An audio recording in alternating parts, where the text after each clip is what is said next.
Hello everybody, video here for you today.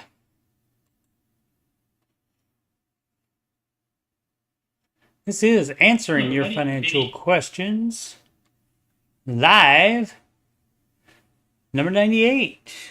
All right. So that was cool. You heard me talking over myself. That means the sound works. That means we can continue. All right.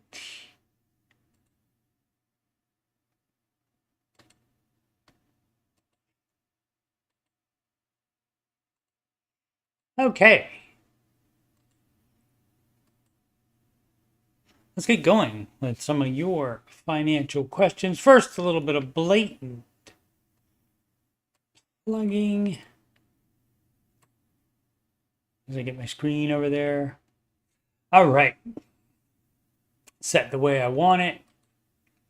Cool. All right. So, plugging first. If you scroll down for more financial content, you can see answering your financial questions. That's this stream, and there's 97 of that. Where is the 97 one? Did I not? Might be missing the 97 one. I just haven't added it to this playlist, so I will remember to do that. Write that down. I'll try to remember to do it. I don't have a pen handy. There it is. 97. Number 97. Okay. Sorry about including you guys in that. The music playlist has 9 Ramsey-centric songs in there. As soon as I re-record Davecation, that one will be in there as well. Tried it live on the last Ramsey show, after show, and it was not that good right here in 374. So if you can't wait and you want to hear it, it's at the beginning of that stream. And of course, there's 374 of them, so many opportunities for you to hear some of my financial content if you are so inclined. All right, so let's get to the live financial content. It's from reddit.com/r/Dave Ramsey. This is not run by Ramsey Solutions, it's run by fans. And so you get, even the group on Facebook that is run by Ramsey Solutions, you still get people giving their opinions, and you get credit card people, etc., etc. I don't think they block or remove any posts about credit cards, but I don't know that for sure because I'm not in there that much. Crinkly Water Bottle is a sponsor again. You just heard it. Trying to grab it up at the top so it doesn't do that. Alrighty, from hats or no hats. Is it worth it to sell a mutual fund to put money in a Roth IRA? Title pretty much says it all. If I'm not expecting to have extra money to fund my IRA this year, would it be wise to sell a mutual fund, pay taxes on the gains, and fund the IRA, or should you just let the IRA go unfunded for a year and try to do better with it next time around? Obviously, I'm not buying other funds or doing other investing. It would purely be selling an S&P index fund in a regular brokerage account, paying taxes on it, and moving that money into a Roth IRA, probably in another S&P index fund. Thoughts? Okay. Basically what that is called is a rollover. You're doing like when you roll over your 401k to a Roth IRA, that's what you're doing. You have to cash out. And so now you have all cash in that brokerage account or in that 401k. And then you're basically, when you go from retirement account to retirement account, that's a rollover. But this is basically what this person is doing from the brokerage account, which means there's no tax incentive. So there's no penalty to take it out whenever you want to. You just have to pay taxes on the gains. You don't pay taxes on all of it. In a 401k, you do have to pay taxes on the income in the contributions, which you didn't have to pay when it was going into a 401k. So that's a tax event, and generally that is going to be better over the long term in a Roth IRA, because your growth is going to be way, way, way, way higher than your amount of expenses. So, like that much expenses and way higher on the contribution level. And so generally that is a good idea. As far as how much to just move it to get the tax-free growth, I mean, that is the idea, and that's why Roth is the second advisement for investing. The first investing, the number one spot recommendation is for the match. If work matches it, that's 100% rate of return, dog. You're not going to get that much in a lot of places. And so 100% rate of return, you got to take that. And so that's first, and then Roth is second, and then your traditional 401k, the non-Roth 401k, would be the third option. You can get the Roth 401k if your employer has it. Not all of them have it. Some of them just have the standard, which is why you would open your own Roth IRA and invest there up to the limit per year. And then after that's maxed out, then you would start maxing out that 401k. But yeah, brokerage account, there's no tax advantage on it, so there's no penalty. But when you do take it out, you do realize the gains on that. When you cash out and then take the money out of the account, you are charged on the gains, because you did make the gains and they're realized at that point, and so you do have to pay taxes on that. But the taxes on that are often worth it because, again, of the tax-free growth once you get that into a Roth IRA account. All right. And so, so again, it just depends, but generally that would be good to do at any time. If you have any appreciable time in the market, I'd say if you have at least 10 years in the market. Now, if you're getting close to retirement, you may not want to do that, but that depends on how much money you'll need in retirement and whether you can still invest in retirement. You don't need that money to live on, so you might as well keep investing, which you can do after the Secure Act. That was one of the good things about that. That made it so that you can still invest the money in there and get tax-free growth. Frosty Karen, how much you save in 529? 529. That is a what's that called? It's a student savings plan for college savings plan. Educational saving account, ESA, is the other one. 529 is a state-run plan, and they do differ between states, so definitely check that out.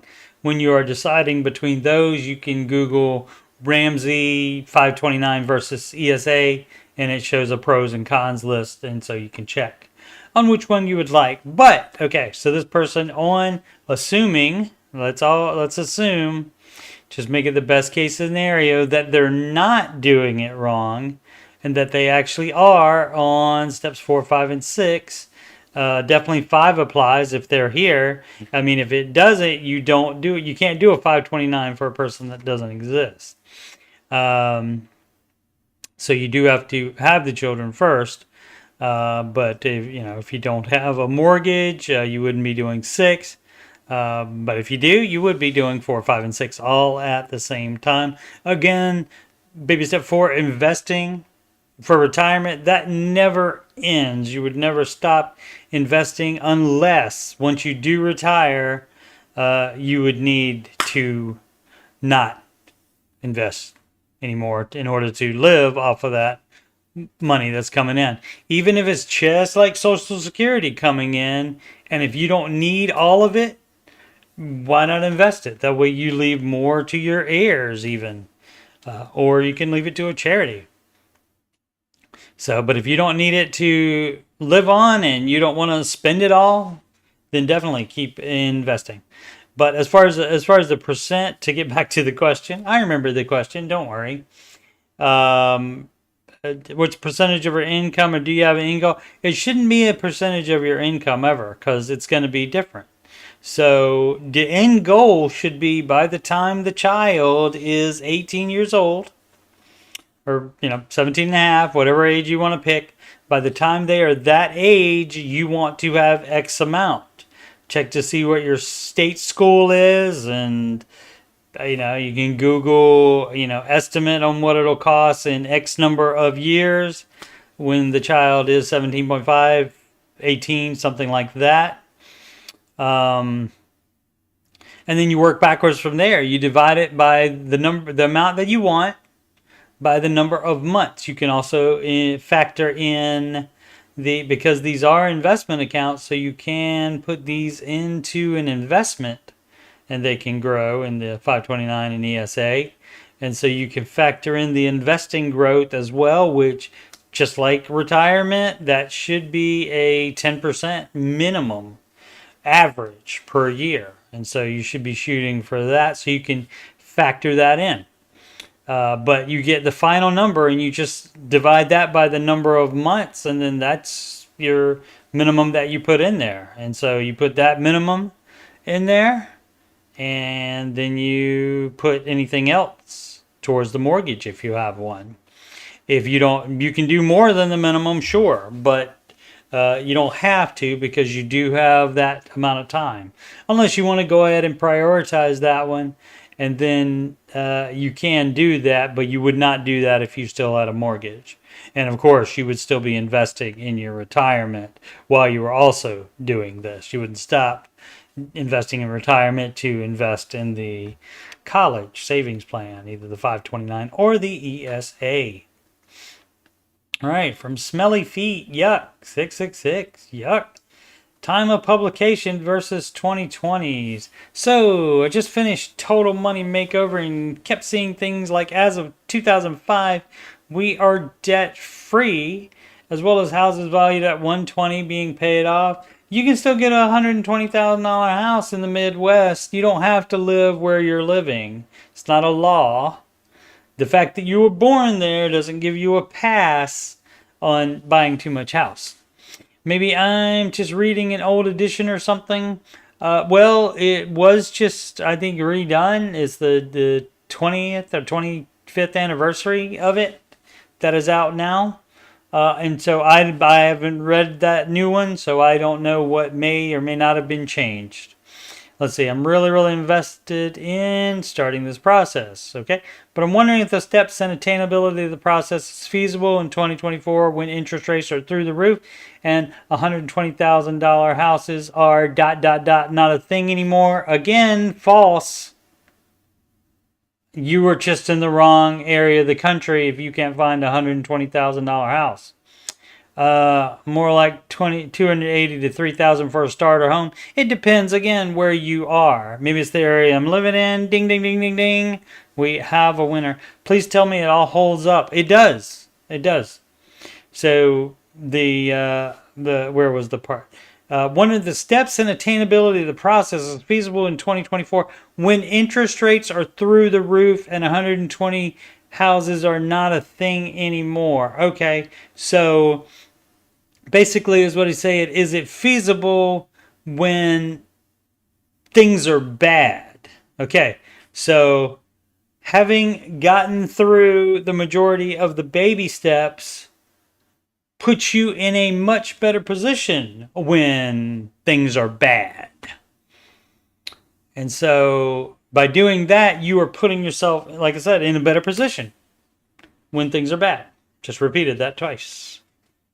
Like it's so nice, said it twice. It was so nice, said it twice. And so, yes, I mean, it can work. And how that also works is, say 280 is the minimum there and you want to stay there. That's great. You just have to save longer for a down payment. And guess what? You can save longer for a down payment. You can save a higher down payment if you don't have any freaking debt. Right? So yes, it does all hold up. It still works to this day, my friend.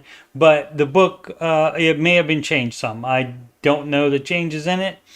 or if there even were any. I thought there was supposed to be some updates to it, but those really haven't been publicized, so I do not know. I should probably check that out to see what's up with that. Jixony, 17-year-old bringing home 1.5K a month. 17-year-old working 25, 35 hours a week at $13 wage, bringing home $700-800 bi-weekly. Gonna give $300 to my mom for payment, so I'm left with about $1,200 at the end of the month, and need some help budgeting this out and what investments I need to look into. None. You pile up cash until you graduate college debt free. So you shouldn't have money locked into a retirement account or any type of other investment. You can put in a high yield savings account if you don't think you're going to touch it for a while. But as far as you don't do any investing, you don't do any trick, whatever they're telling you on TikTok, unless it's Dave Ramsey clip on TikTok, you probably don't do that stuff, what they're saying to do on there. And that is boring, and kids are like, oh, I want to start an investing account now so that I can get 50 years of investing in. And that would, that's great. But how about you graduate college debt free? And even if you're not doing that, you still might need to buy a car. You still might need to have money to move out whenever you move out away from your parents. Like anything else that would be, college, trade school, anything else that happens for teenagers, young adults. You would want to do that. And so that's the rule. So the rule for investing would be to start that once you get your big boy or big girl job after college or after trade school. Now, some people aren't going to go to either. And if you're just gonna work, generally save at least enough to move out with. And if you already have a car, that's fine. If you think you need to invest.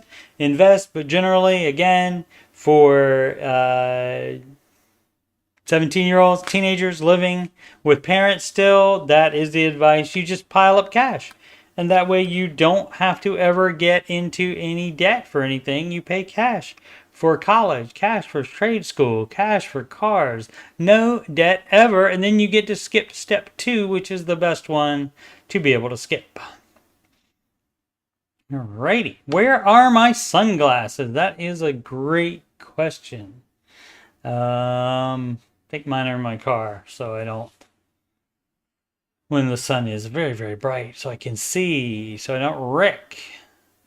Let's see,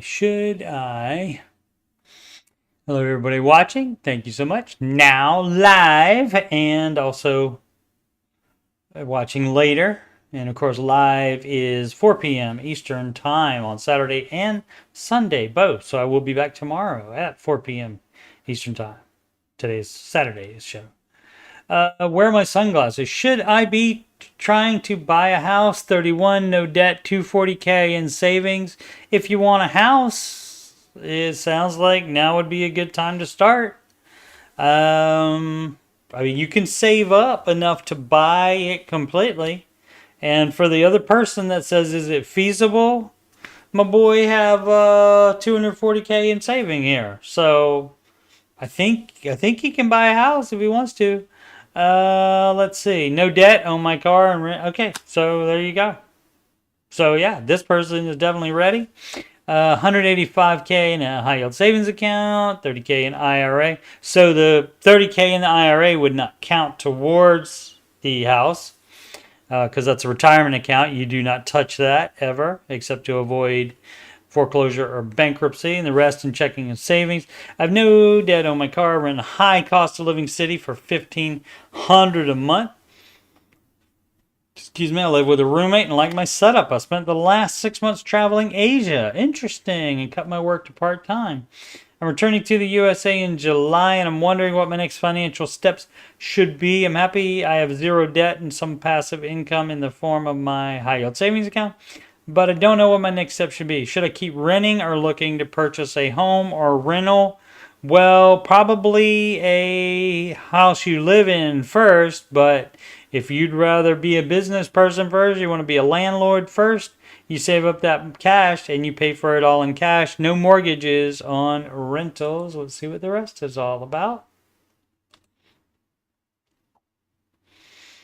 I look purchase home or rental property. Interest rates and generally inflated home prices make me feel like it's okay to keep renting, and that's fine. That's your decision.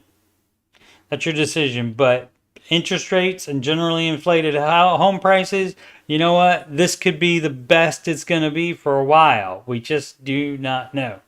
Theoretically, rate cut this year, but who knows? Who knows?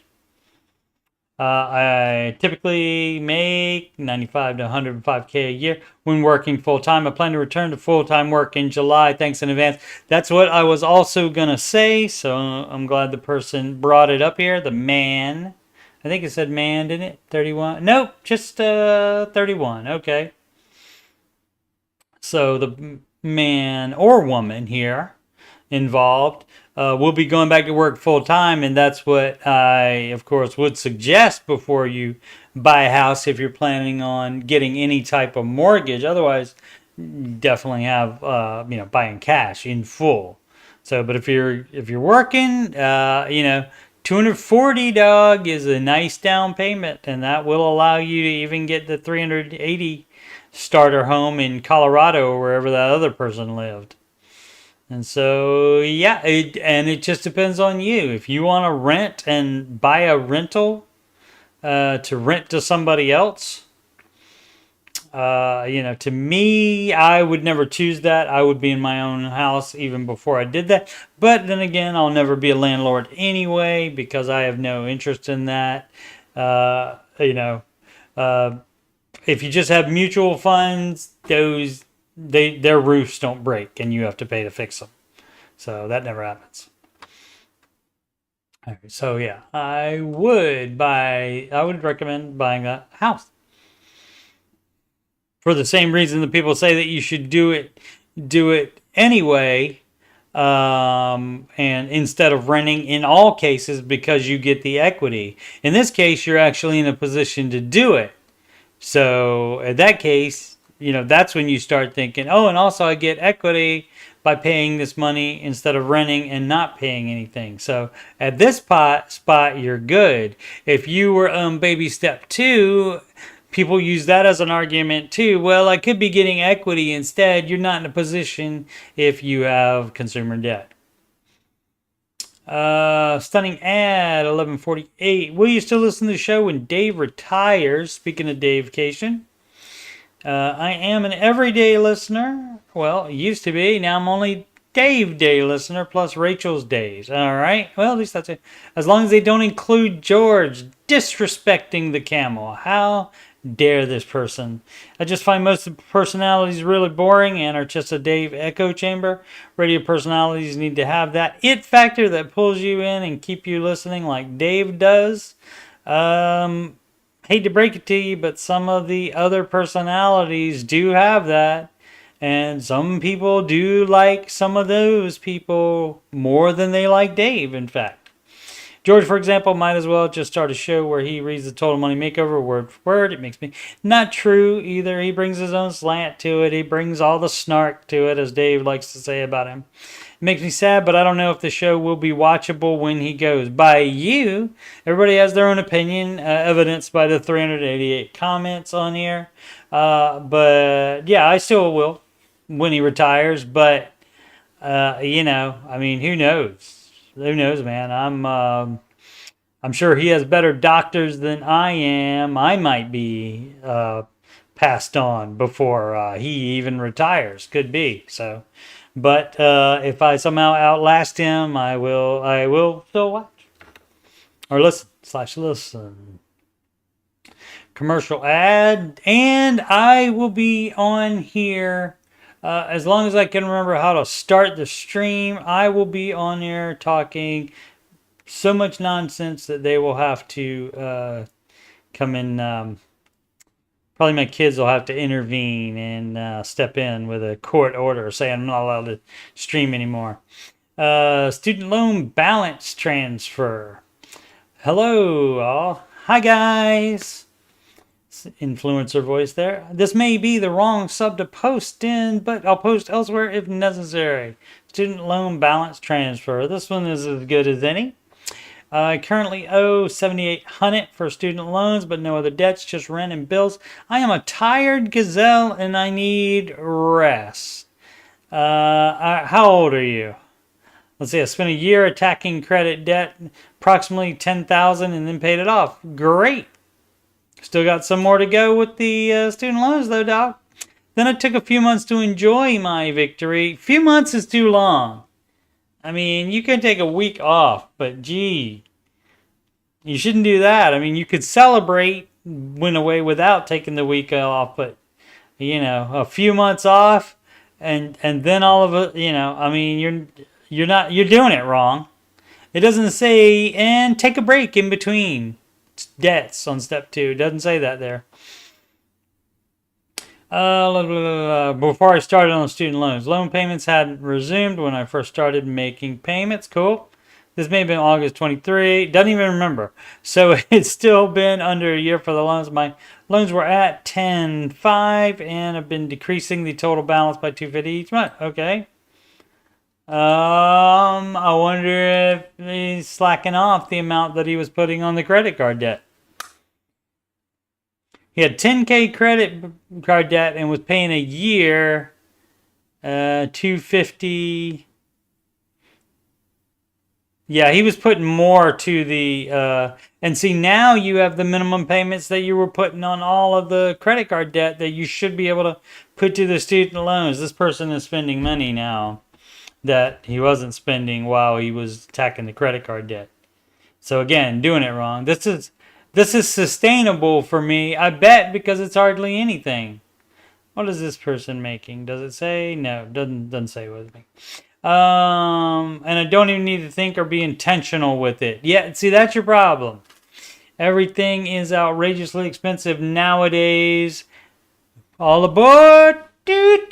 Pulling into justification station. So I can't be as reckless with my finances. I don't think paying back debt is reckless, but I think it'd be reckless to put everything I've saved towards the loans. You're doing it wrong. Again, much wrong here. Matter of fact,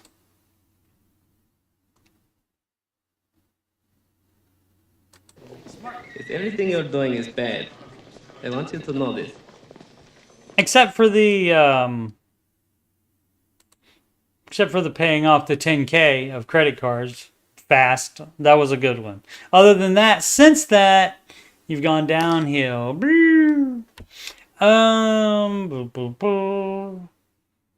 I think it'd be reckless to put everything I've saved towards loans. Yeah, okay, so baby step 1, save $1,000 as fast as possible. It does not say to save 1 cent more than that until you've paid off all the debt. See, steps 1, 2, and 3 in order, one at a time. No skipping ahead to other baby steps. So you're doing it wrong. What started as $1,000 emergency fund grew into a premature house fund. You're doing it wrong. And is now returned back to its original purpose of emergency fund safety net. I have $17,000 available credit. What's that for? Baby step 0, not doing credit anymore. Not doing loans anymore, except for a house that you live in. And to receive balance transfers on a monthly basis. Balance transfer offers, he means, on a monthly basis. The interest isn't bleeding me from the loans, but I happily transfer debt to interest-free zones. Yeah, and so you know why that's not recommended? Because you'll even be more slacking than you are now. If it's not gaining interest, you'll just slack even more. So that would be paid back before the interest-free time lapses.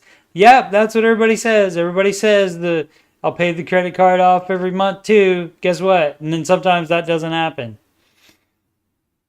So let's see. I had done this in the past with credit cards.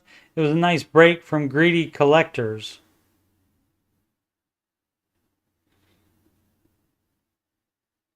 So did you get it put into collections? So didn't learn, I guess. Let's see. I've not been intentional with loans, but I've been consistent. I'm tired. Wah.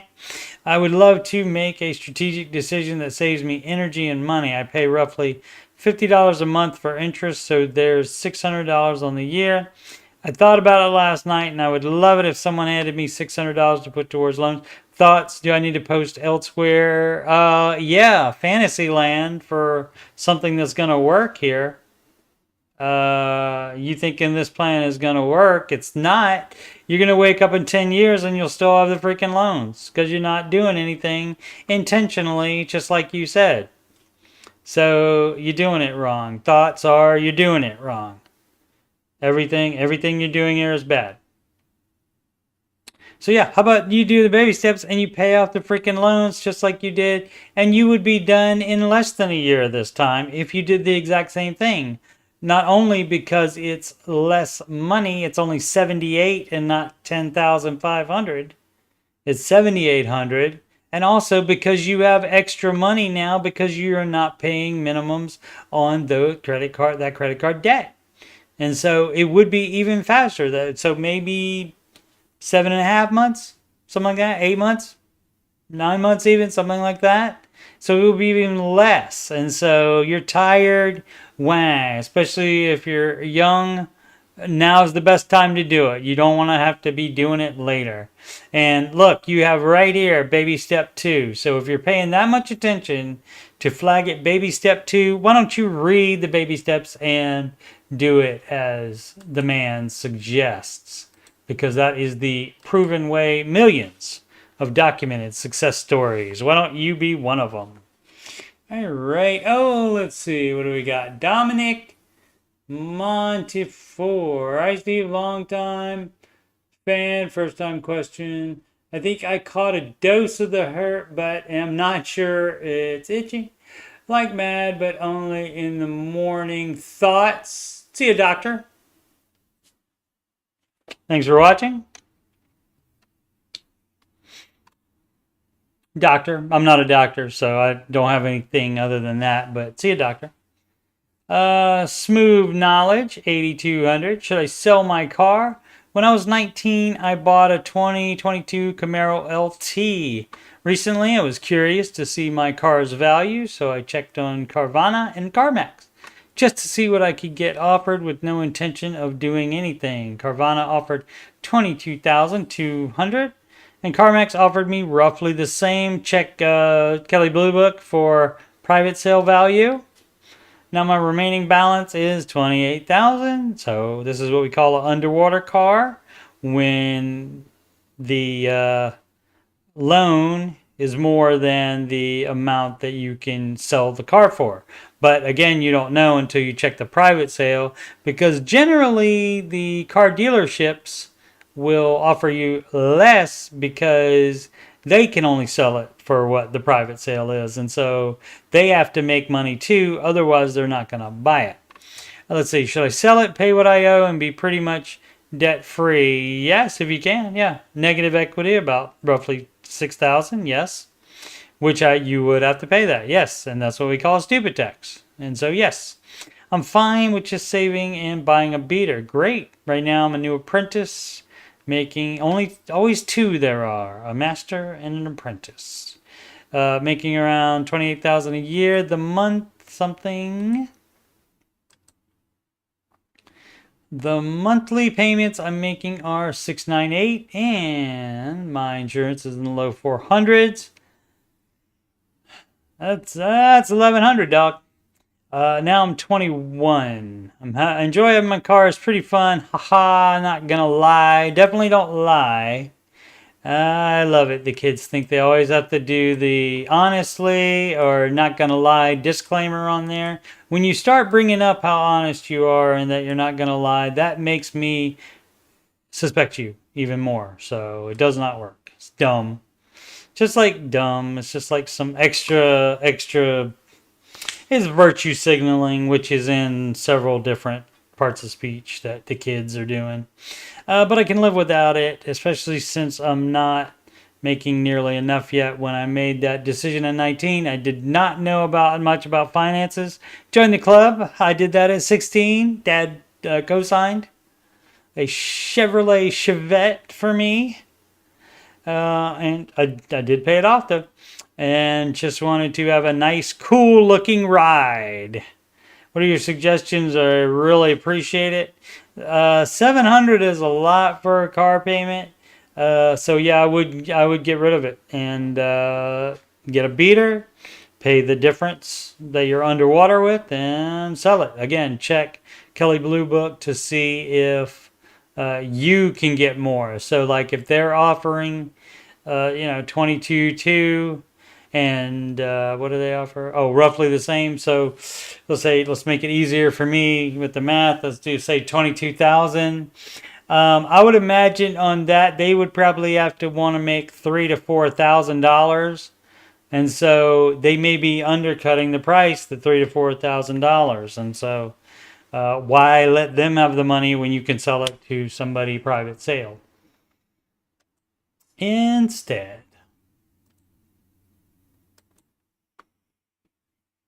Did I miss? Let's see. 318. Did I miss? No, I didn't miss Dominic that late. I don't think, but trolls have probably a short attention span, so probably when I didn't address him right away, he probably bounced. But that's the way it's gonna go. That's all right. Leading fee 5647 rehab loan. What's Dave's take on rehab loan? Okay, so what we're going to do here is we're going to focus on the word loan. And guess what? That's an automatic no unless it's a house you're going to live in. So if it's your house that you want to rehab or you want to buy a rehab to flip, that's a no, dog. If you want to live in a rehab while you're rehabbing it, then you can get a mortgage on it. Fine, if you must. Not advised, but if you must, you can do that. But not as a flip thing. You do not that's business, right? Being a landlord, buying rentals is a business. And so anything business you do at the speed of cash, no loan. So that's a no from Dave, dog. Bloody Scourge. Baby steps 4, 5, 6 flare. And they're together because you do all of those at the same time. Unlike baby steps 1, 2, and 3, you do those in order one at a time. And you don't skip ahead before you finish step 1. You don't skip ahead before you finish step 2. You don't skip ahead before you finish baby step 3. And you have to put that in there because people do that all the time. And so I don't know if they, some people don't care, obviously, but some people, I guess, I don't know how their minds work this way, but I guess they think, well, you should save up $1,000 as fast as possible. And then I pay off the debts from small to large, and then you grow your.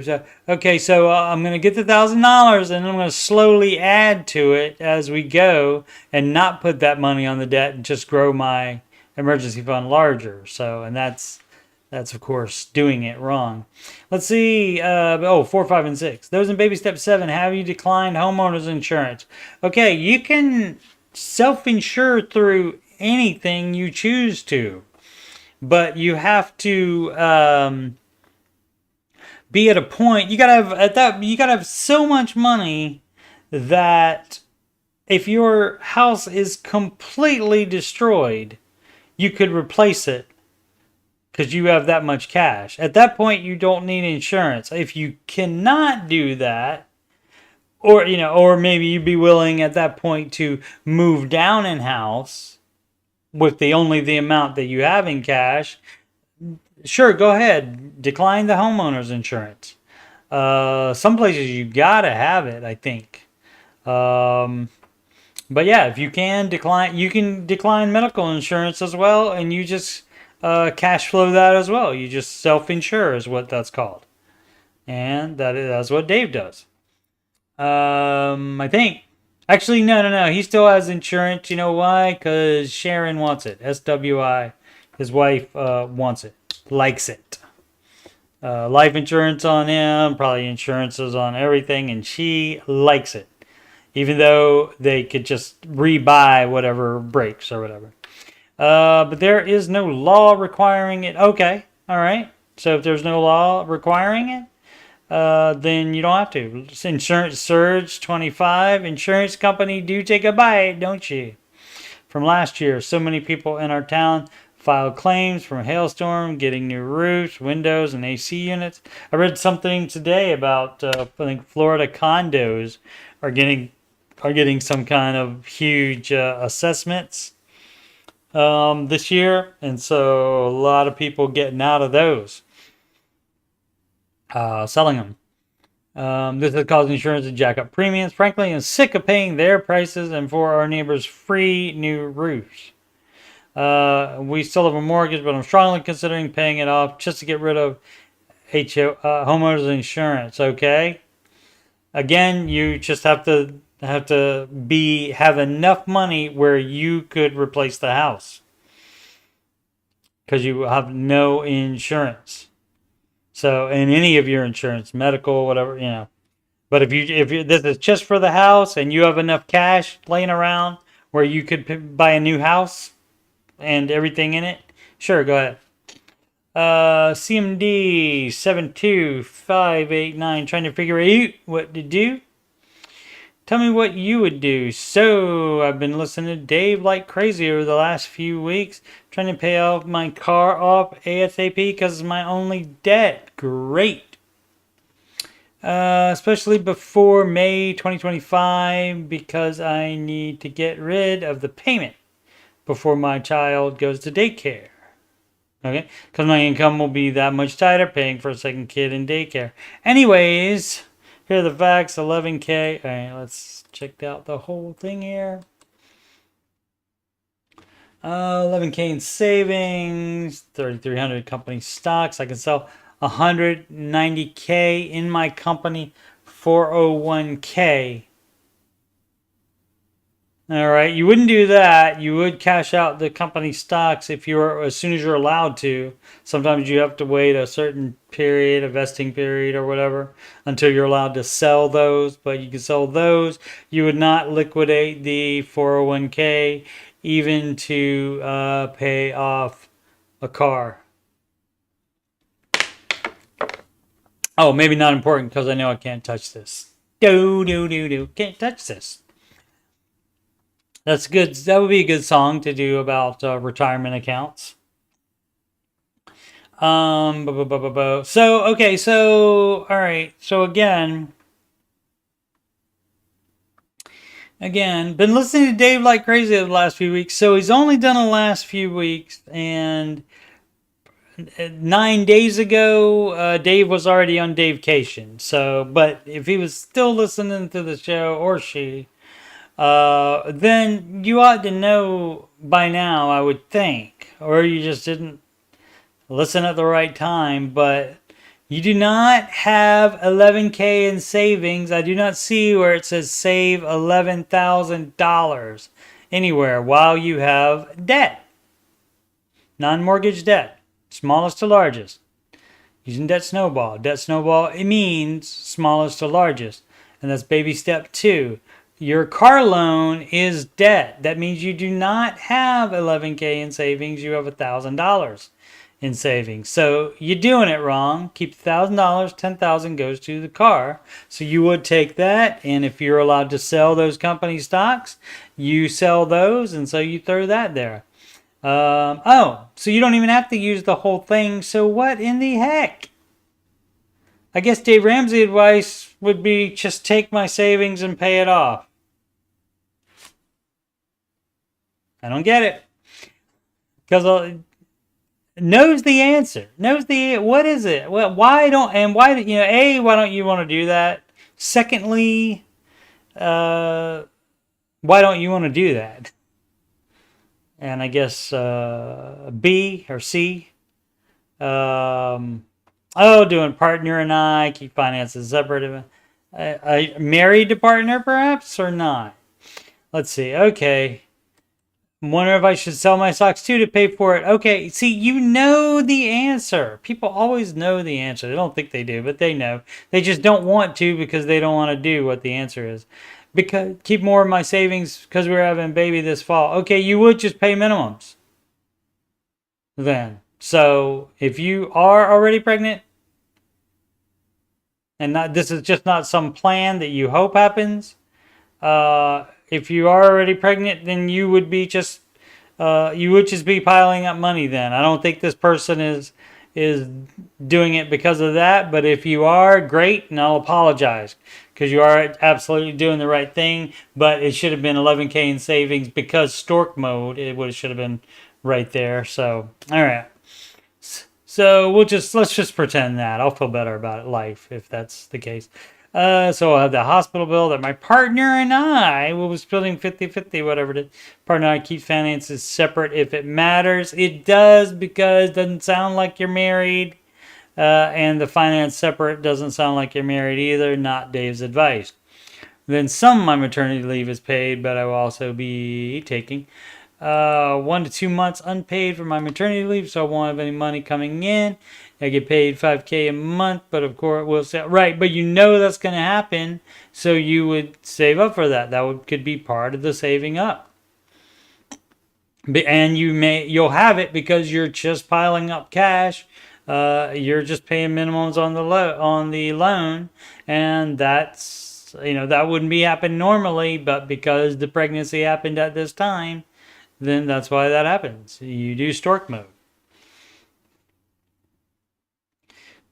Where were we? Postpartum expenses around like 2K. I'm wondering if I should follow Dave Ramsey advice. Always. When wouldn't you? And get it. You're on the Dave Ramsey subreddit and get it paid. You've been listening to Dave like crazy over the last few weeks. Why would you think that there would be an exception in this case? I don't understand how people think. Don't get it. And get it paid off now or wait until after my leave to pay it off. Kind of see where I'm at and start getting paid again. Okay, so person new, if only for the last few weeks, maybe doesn't know about stork mode, and so I'll give them the benefit of the doubt. But yeah, you sell your stocks right now, and you can add that to your stork mode. Yeah, and not some and still trying to work on different ways to do it wrong. Then see, or if I'm overthinking this, ding, ding, ding, ding, ding, we have a winner. Takes one to know one, and I'm one myself. But with the baby steps, it's so simple. And granted, I am exposed to them much more than most people. And so but even the first time I read it, even the first time I read what they were, I didn't think about any of the things that people think about all the time. Like you can do more in savings while you still have debt. No. And so what should have happened now, let's go back in time. What should happen if you were following Dave's advice before you knew you were pregnant, you would only add 1K in savings. And the rest would have been the car would have been paid off by now. But since you did that wrong too, maybe, again, don't know when you started listening and how that relates to 11K, but you did already have it. So like as soon as you heard about it, you see the baby step one, save $1,000 as fast as possible. Wait, that's it? Wait, I have 11,000. And logically you think, oh, am I not supposed to have 11,000? What would I do with that? What's baby step 2? Pay off all debts. Oh, I would put it on my debt instead. Logic. I don't know why people don't think like that. Let's see. Wait till I go about edit to add. My maternity leave will be okay. None of that matters though. No one's making me take unpaid time. I'm just not one. You can do that. Whatever you want there. You can do whatever you want there. That's up to you. That's up to you there. As long as you can pay all the bills, you can take care of that. But now you just pile up cash, and if you have a bunch of cash, when mom and baby are home safe, then you can just stroke off that last payment to the car loan. Alrighty. So maybe partly doing it wrong on purpose. Definitely 100% overthinking it.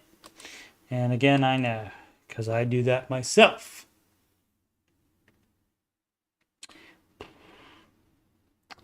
Poof. That's like that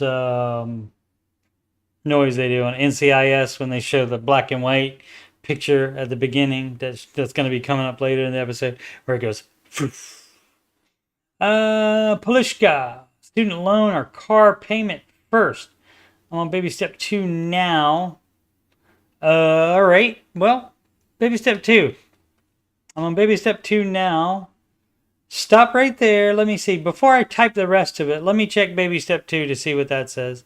Oh, that says pay off debts from smallest to largest using the debt snowball method.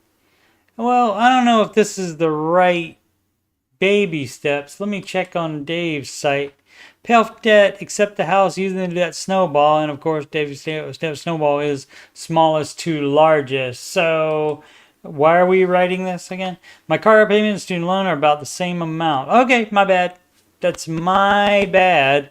But if one of them's smaller, you do the smaller one first. However, and so interest, of course, is about the interest. If they're about the same amount, fine, pay off the highest interest one first. But why would you have to ask about that? Why would you have to get any feedback on that? I was thinking of paying towards the student loan first. I'm very confused if there's any progress with the student loan forgiveness program. You can't count on it, no. And the advice is to not count on it. The advice is to pay off your loans that you took out. When you took them out, there wasn't any, oh, these are going to be forgiven. Definitely. Nobody told you that. If they did, they were lying. If there is a chance my loan could be lowered, forgive it, etc., would it make sense to pay car now and wait? No, I'm not doing both of these things are dumb. Trying to save the interest is dumb. You do smallest to largest. And so I would have just done the smallest to largest without trying to compare interest rates or even thinking about it being forgiven because I took out the freaking student loan. And I did have student loans and I did pay them off as well as that car my dad co-signed for me. Plus a bunch of crap that I bought on debt that I did not need. Some of that's chronicled in the You Belong Debt Free song. That's one of the ones in my music playlist. Dominic did not return, or at least is not responding. That's fine. Trolls, you know what I'm saying? Let's see. So here's where I'm at. Fatigue setting in. So somebody else complaining about being tired and fatigue. Again, how old are you? Have a side job? Okay, well, I mean, if you got a side job, that's great. And you keep doing it until you get your debt paid off. Have about 20K left in debt, paid off a little over 14K so far, starting about 4 months back. Okay, great. At that rate, we're talking less than, so, 8 more months, and you definitely will have the 3 to 20K down. Right now, I'm working 3 jobs, working at optometry clinic full-time, 40 hours, main job. Side job at Starbucks as a barista, 20 hours a week. And I'm a musician that gigs pretty much every Saturday with the occasional Friday or Sunday gig. I'm really starting to feel the fatigue of working so much. And even worse, is projected I won't be fully debt-free until around this time next year. How's that? How is that? You would have to have more expenses then. If you can pay off 14K 4 months ago, unless you started with a bunch in savings or something like that, if you did that all from working extra, then 20K in the same amount of time, it would take a little bit longer, but it wouldn't even take twice as much. So maybe 6 months from now. So that is not this year. That what is making it take that year? Your calculator is broken, apparently. Where we at? And assuming I keep chugging on at this pace the whole time, you'll be done faster than a year. So work on the math. Not to mention there's baby step 3, which is supposed to be just as intense. The whole thing is really stressing me out and it's making me want to give up and just accept the payments will be a part of my life. You can do that and be dumb if you want to. That's dumb. That's stupid. Looking for motivation or any ideas if you have any. Again, your calculator is not helping you be motivated. Or it's your brain that's not helping you be motivated because you did the math wrong on figuring that out. Again, the only way that it wouldn't be is if you started with a bunch of savings and applied that to that $400K that you paid off. And so then in that case, I see it. But still, even if it does take a year, it is still entirely worth it. And, the whole, Eeyoring over here. Well, I guess it's just not meant to be for me. Dave often does the Eeyore thing. Always gonna have payments, except the payments will be a part of my life. That's only if you allow it to. If you want to give up, you can give up. People give up all the time. It's more people give up than start this program and give up. But when people give up without even trying this stuff, and you've done it and you see that it works, and so you just have to do it for a little while longer, a #season. And so, you don't want to, nobody can make you do it. Nobody can do it except for you. Nobody's going to do it for you. And that's in the, what is that in?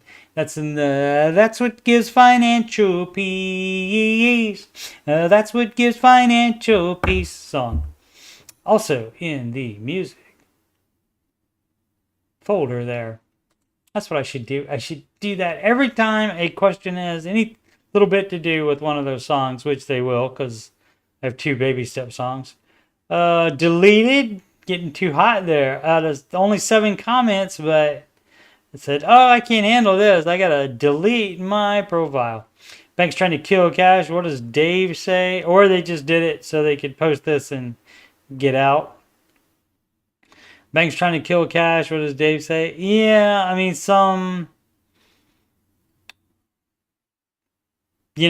because when you use cards, there are fees involved in that. Whether the consumer is actually paying them or not, but there's still fees involved in that. And so, yeah, they've been saying that for a long time. That's been in stories for a long time that they're trying to do that. That has not happened yet.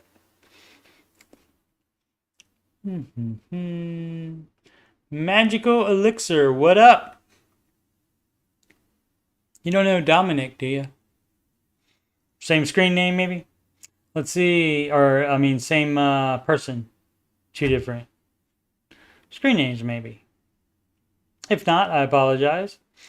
Yohia. Best investments to purchase home in 3 years. None. High yield savings account.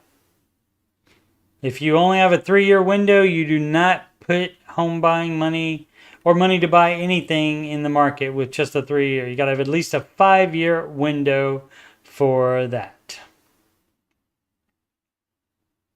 Okay, establishment 9171 inheritance. I paid off all debt and have 80K left. What do I do to make money? Well, you would run it down the baby steps. So you would keep enough for the emergency fund.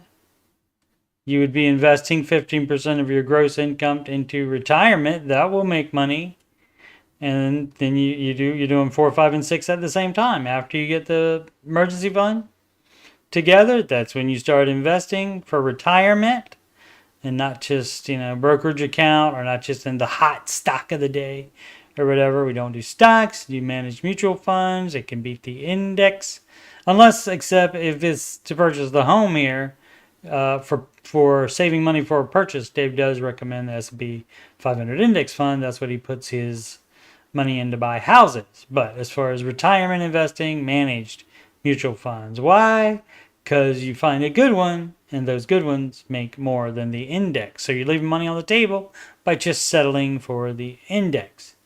So you would have that, and then you would pay off your mortgage early if you haven't done that. Or if you want to buy a house, you would start saving a down payment on that. But first thing, you said you paid off all debt, so that only puts you to step 2.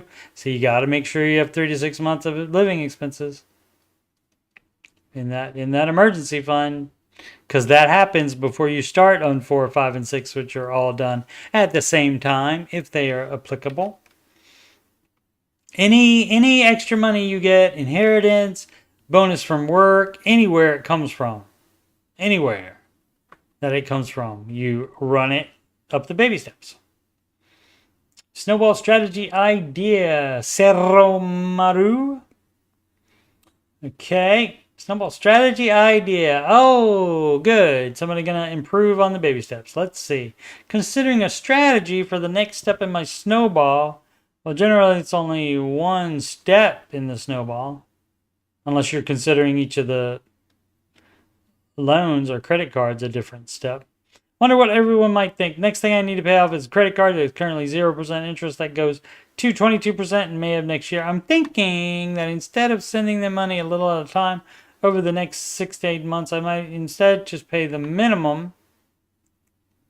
In paying the minimum, sending a little money a little at a time, and put the extra I would have sent them into high yield savings until I pile up. This is debt leverage. You do not have debt and put money in savings and put money in the high yield savings account at the same time. That's debt leverage. You got interest coming out and building interest in the high yield savings account. You got both of those happening. The idea is as soon as possible, you get the debt amount to 0, and then you don't have anything draining off interest away from you.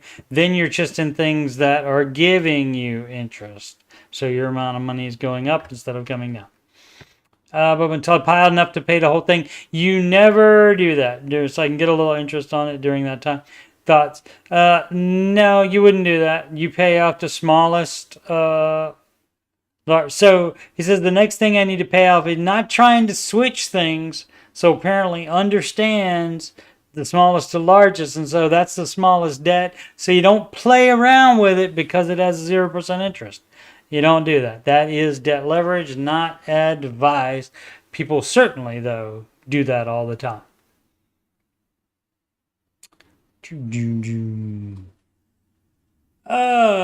Why is my credit card charging $120 interest a month and I'm not even using the card?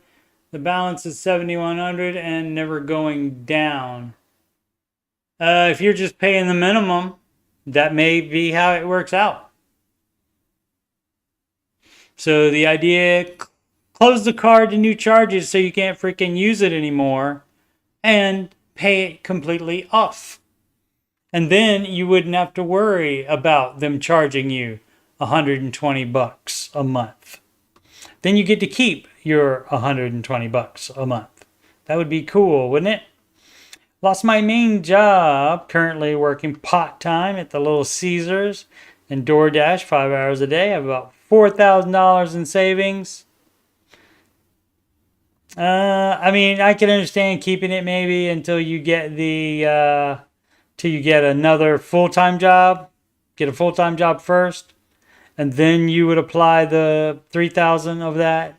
Keep $1,000 for your emergency fund, and apply the $3,000 to the debt. Car needs repairs, about $400, and have a truck that's in the shop getting engine. Estimated repair cost is $2,000. I'm going to say you don't need a truck anymore. Sell the truck as is. Do I continue to pay off my debt or hold off and wait to pay for the truck and in the meantime look for another main job while I pay the repair for the truck? Any advice? You don't need a truck anymore. You already have a vehicle. You only need one vehicle. So keep the $4,000 until you get a full-time job again, and then you put that money towards the debt. And you pay it off and keep going from there. This person can be debt-free too. So yeah, so how you make that go down is you have to put more money to it every month. And that you do that by paying it off. And that means you're not buying anything that's not completely necessary. You're going scorched earth. If you have any savings, you over $1,000. If you have any savings over $1,000, you would take that amount and put that on that credit card debt. And you're not buying any, no eating out, not buying anything that's not completely necessary. It's just for a short time while you get out of your freaking debt. Fantastic benefit. 313. Paid off my debt before mortgage. Well, that's how you're supposed to do it. Baby step 2. That's where you pay off all non-mortgage debt. Baby step 6 is where you pay off the mortgage early. Now, if this is on if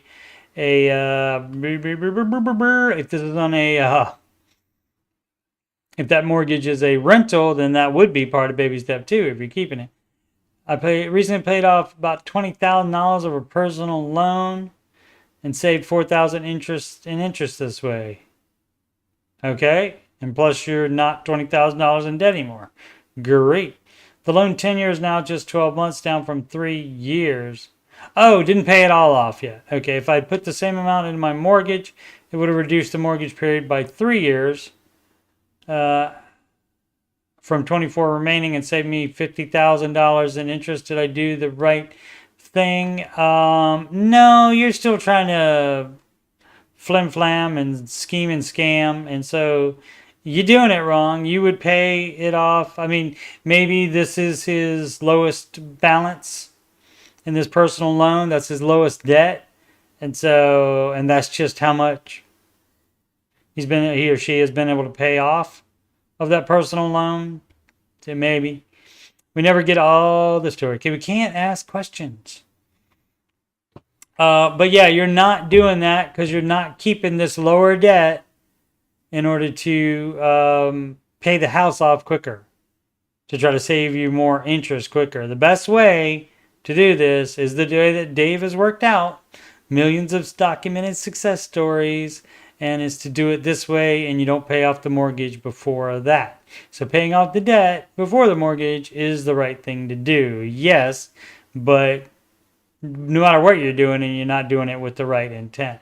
I'm just following the snowball advice. Well, good. That's better than nothing. That's better than understanding it completely and not having harebrained ideas about it and not following it. So following it and still thinking harebrained ideas about it is good. I want to increase my income by paying on my other only debt quickly. You would pay off the smallest one first. After this personal loan is killed, our monthly income will increase by 17%. That is no, it wouldn't. Your income stays the same, but your outgo would decrease by that much, right? And that would let you put the money on the more expensive thing, hopefully, which is that loan, I guess. Let's see, that is an additional $1,335 per month. Okay, and see, you can't go on, let's say, me $50,000 in interest. He's going by the 24 remaining, so got a 30-year mortgage. Bad, wrong idea. Maybe house poor. We don't know. Again, we don't have all the information. And the person has logic here.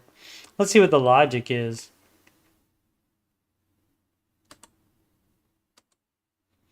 Logic. I'm a big fan of logic. Let's see if there exists in here. Is that even if I pay a lump sum into the mortgage next year, you never do that. You pay money, you pay the debt off first, the consumer debt off first, and you don't even save up a lump sum to pay that off. You pay it off as you get it because you save more interest that way. Talking about, doing math, how about doing that math? You don't save up money while you're trying to pay off and decrease the interest. How you decrease the interest is you pay it as soon as you get it, whatever little bit you're getting it. You don't save any extra money by using lump sums. And it works the same way in the market. You don't say, oh, I'm going to wait till I save $5,000 and invest it. No, you're losing all the growth by not investing the $50 a month or whatever it is that you have along the way. You are losing money that way. Let's see, but killing this debt would free up income for other things, including being able to pay off the mortgage faster. Yeah, again, the $50,000 in interest, your math is wrong. You're doing it wrong there. Because it's not. Because you're going to pay it without the other debt, you're going to pay it off faster anyway. So, and unless you sell it, which, you know, maybe. Because if you had to get a 30-year mortgage to afford it, then that was a mistake and you're probably house poor. But either way, you would pay it off earlier than that. Because that's how we do on the baby steps. See where step 6 says pay off your mortgage early? So you're not going to take 30 freaking years to pay off your 30-year mortgage. You know why? Because that's dumb. Arnold A. 2024 investments or house. Be moving out. Okay, so that is good because we're talking about down payment. So basically steps 3B and 4, and hopefully the starter emergency fund, the full emergency fund has to be done, 3 to 6 months of expenses. And if you're thinking about buying a house, I'm making sure I have a 6-month emergency fund before I even start saving for the down payment. So, you know, people get all excited and they're like, especially, you know, like 23, oh, I'm 23, you know, I want to start my down payment fund. And you do that before you have your full emergency fund finished, or you even consider your emergency fund part of the down payment. That's a no, by the way. Let's see, move out of my parents' house in the next 3 months, ideally. All right, well, that's 23, you know, better late than never. I make $110K annually over the past few years. Okay, that would be I made. Past tense. I will be buying a condo for $115 to $120K instead of renting. Okay, I have saved $33,000.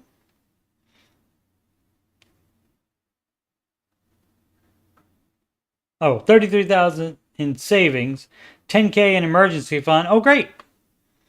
$110K non-retirement housing funds. Okay, so already started already doing step 3 and 3B. So let's see, non-retirement housing funds, $80K Roth. It doesn't come into play here, but thanks for the full update. Interest rates is 7, 2 scenarios. Pay $30K to get rid of PMI on a 15-year fixed conventional loan. Yes, you would put the 20% down. Yes. So you don't have to pay PMI. Yes. And then pay out the remaining 85 to 95K within 2 years. That's awesome. And keep my 110K in investments while contributing $200 weekly. Yeah, that's fine. But so it's fine to do that when you are saving for the down payment. But once you're done with that, it's going to be within 2 years. So, it'll probably be fine, but you're skirting the steps there. But let me see what scenario 2 is. And let me read it again, make sure I'm reading it right.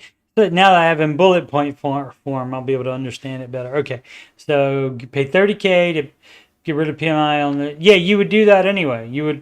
There would be no reason not to put down 20% to avoid PMI. If you're thinking about it, that means you don't want to have PMI, so it's worth it to save the extra. Or if you already have it. 110 non-retirement housing funds.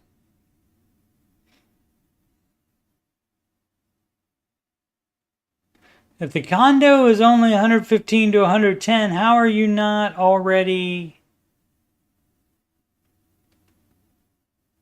How are you not or don't already have almost enough to pay it completely in cash? Scenario 2, 100% down, taking no loan with my non-retirement investments back to zero, and aggressively investing, taking my non-retirement invest. Oh.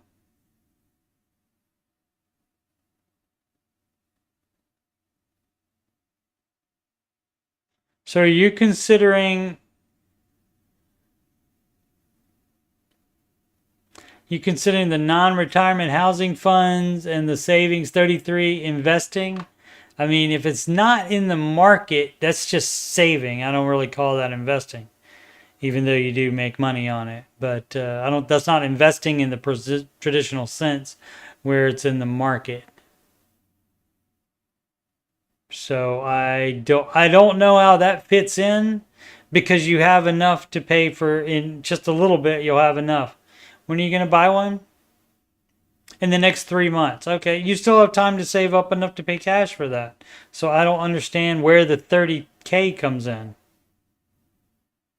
Because there's no loan, because you're going to pay cash. If you're not paying cash, you definitely have enough to pay the 30K. And you're still going to pay it off within 2 years anyway. So yeah, so why not? Why keep that money and then pay the house off in 2 years? Why not just put it down now, and then you owe a very, very tiny mortgage, or no mortgage at all would be best. Let's see. No, aggressively investing, taking my weekly contribution to 400 instead of current 200, and maximum retirement. If the house is paid off, you can invest whatever amount you want, so you can go over the 15%. But generally, other than saving for a down payment, Dave wants you doing that 15% of gross income.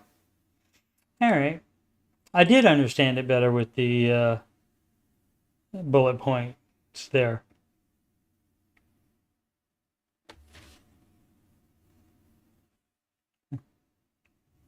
What? Okay. Party permit 1789. What time? Question about retirement account and rollovers. All right, I'm switching job, company, and need advice. As of today, I have 401k with the business I am leaving. The 401k is with an investment company. Let's call it investment company A. Okay, let's do that. Let's go ahead and click on open a new tab, because it's not that much more, but it wasn't all of it. I like it when they keep it to the small question, because often everything that is important, they could fit in there. People do like to include things that do not actually affect the question. What would Dave do? Flare, okay. The business I'm going to does not offer 401k or retirement plan, brokerage account with an investment company. Okay, this is what the person has. 401k, got it. Has 401k, a brokerage account, which means it's an investing account, but it's not tax deferred, either coming or going. And so you can take that money out anytime. Investment company B, okay. Roth IRA brokerage account with investment company B, right? I don't use that Roth IRA anymore because I'm not allowed to contribute it to it, but it's still active and growing. So that means this person is making too much to qualify, okay? Well, you could do backdoor Roth. Now I'm not sure to do my 401k with investment company A. Should I let my money chill in my 401k with investment company A, knowing I can't contribute to it anymore? You can do that. I mean, if it's like, sometimes you might have a problem with companies losing retirement, 401ks. But if, say, it's with Fidelity or Vanguard or Schwab or TD Ameritrade or something like that, they're not going out of business. You'll be able to find your freaking 401k. So it would be fine to leave it there and just let it chill. And you just would open different accounts to contribute to. Should I open a post-tax account with investment company A and roll over my 401k there? You can, or you can roll it to company B and only be in one brokerage. instead of trying to be in every brokerage. You don't have to be in every brokerage, or in even two different ones. You don't have to be. You can have different types of accounts with the same brokerage. Let's see. Should I roll over my 401k to my post-tax brokerage account at investment company B?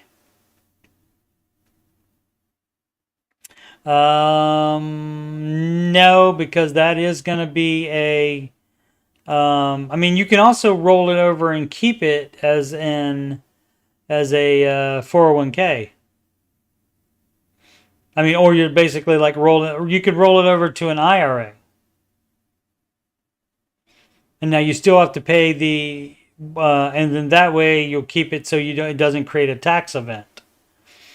But if you are basically gonna roll it over, which means again you have to sell the investments in it to go from one company to the other. Now maybe you don't have to do that, depending on the brokerage. Maybe you can keep like all the investments in it as well and not even cash out, but they may make you do that. I don't know about that.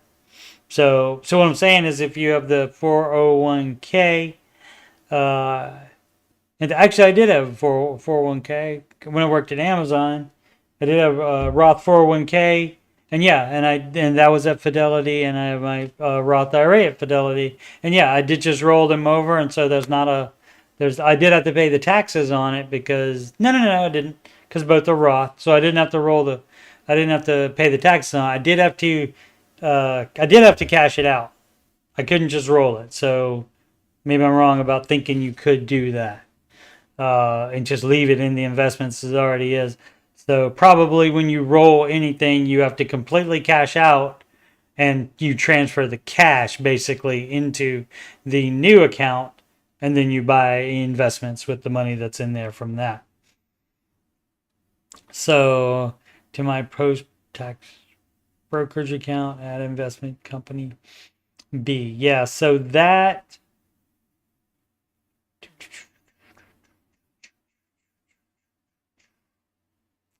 401. Let's see, the Roth. So the Roth, you do have to pay taxes on the contributions if you roll that to something non-Roth. Rolling over because you did not pay tax on the contributions. So on the tax on the contributions, you would have to pay that tax before you could put it in your post-tax brokerage account. And that just means no tax deferment at all. Anything I didn't think about. Again, leaving it is fine as well. You could transfer it again into an IRA if you wanted. But again, if the person can't use the Roth, can't contribute anything to the Roth because must be making too much money. So then you would, if you're making that much money, you can pay an investment advisor to tell you the correct answer for this. But I probably would just move it to the company that you want to be with. If you want to be with, where do you have you have the brokerage account at company B, so you probably want to stay there. So I would probably roll it to an account at company B. Is what I would do. But yeah, pay a financial advisor to let you know. What would Dave do? Dave would pay a financial advisor to tell him the answer, but he probably already knows it. I'm assuming. Alrighty, Satchgra. Need to get rid of debt. Where to begin? Step 1. Always, like all plans, it starts with step 1. That's the Baby Steps song. Music by Ed Sheeran. Vocal stylings by me, actually, but the original song was sung by the Biebs. Been listening to Dave Ramsey for the past years, a breakdown of where I'm at on the baby steps. Okay, so you began it already. Great. You began it already. Saved 1K. Excellent. And that was where to begin. You did well. You've done well, Lord Vader.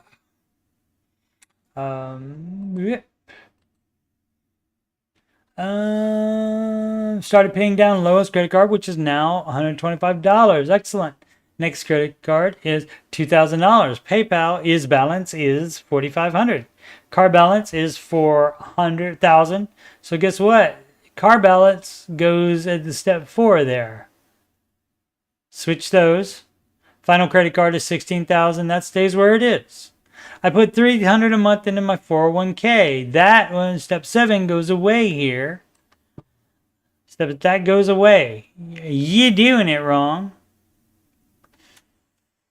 Steps 1, 2, and 3 in order, one at a time, without going to another step. So putting the 300, you're going to another step. 4 doesn't happen until 3 is done, and 3 doesn't happen until 2 is done, and 2 doesn't start until 1 is done. So got 1 done, you're on step 2. So that's where you continue. You do not put $300 a month in the 401k. You stop that temporarily while you get rid of this approximately $2,450,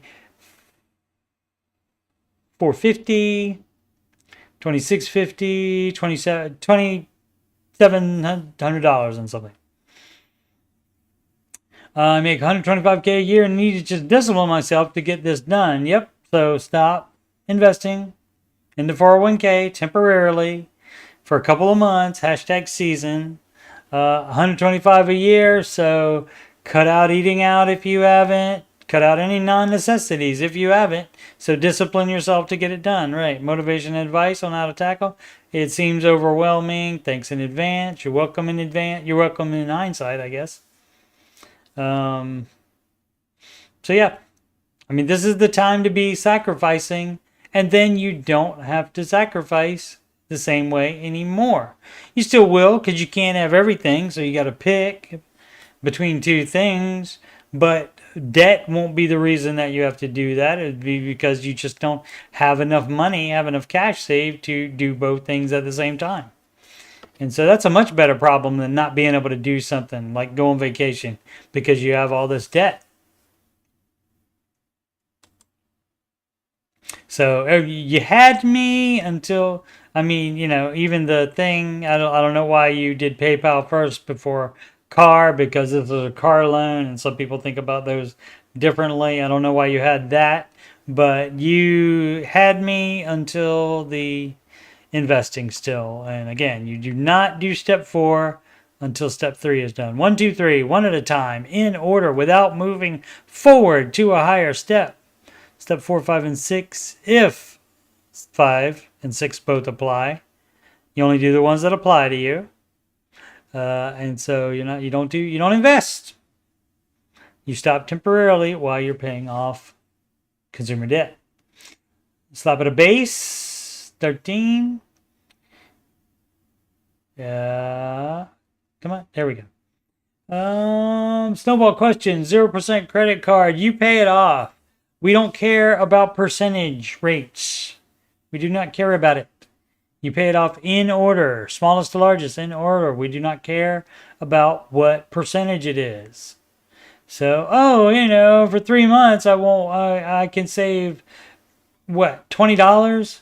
You don't worry about that stuff. You just pay it off, and paying off everything the fastest way you can. And the proven way is smallest to largest. And that will keep you more motivated because you get more wins quickly, and then you get it all paid off. And that is what saves you more money than you trying to min-max and try to save, let's play the 0% credit card off last. Promotional balance ends in October 25. My question is, should I focus on paying that off first, considering the promo ends October 25? Yes, if that's your lowest balance. If that's your lowest debt, then yes. This is not head knowledge. This is behavior.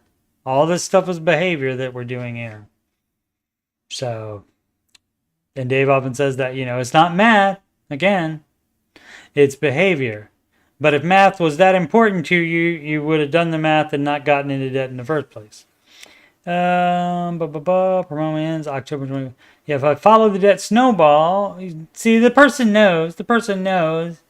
And that's a lot of the questions on the Ramsey show too are the same way, where they're just trying to get justification for not following the baby steps. So, and that's not going to happen. There's not a time where the person's going to be right, where this is fine. You're an exception. You thought of a better way than the baby steps.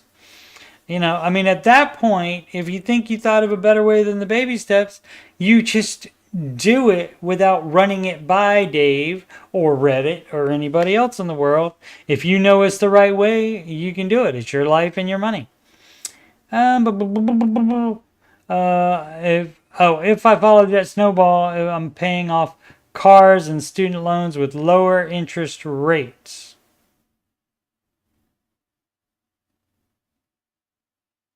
Oh, if I follow the IC and I'm paying off cars, well, you get those paid off really, really quickly. I mean, this is over a year away, dog. What are you going to be doing? I mean, how much is your snowball amount? Nothing? The CZ will hit me on the 20. Then you get it paid off that way, but you still swallow the smallest to largest. I think somebody might not be sacrificing enough right now. Might be still eating out. Might be still have 100 different subscriptions.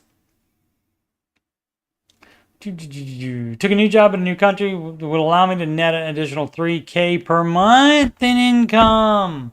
How is that not going to pay it off?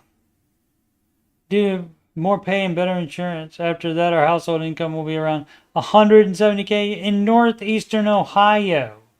So it's not a crazy thing. All other non-mortgage consumer debt equals about $4,000. That's other than the...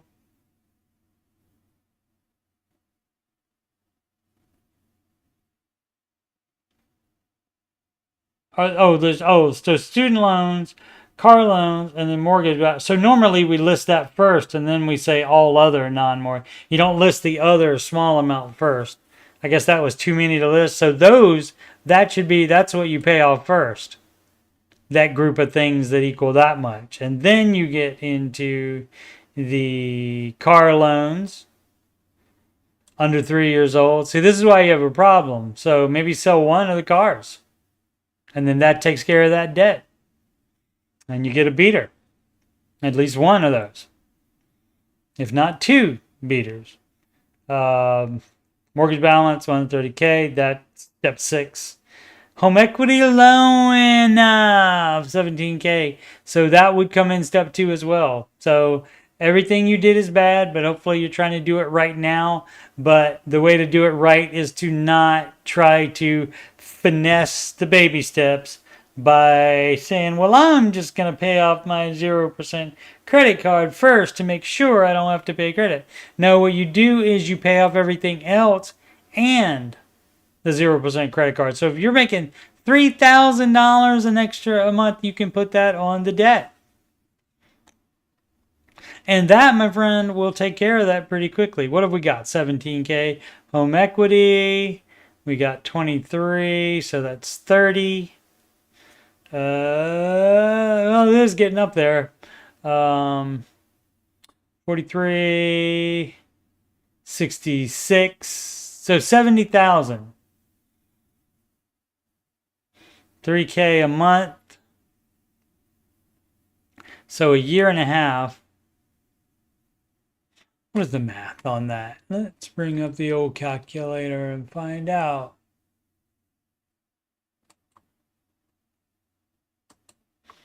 Calculator. Let's see. What are we doing here? Oh, how much did I say? Oh, let's see.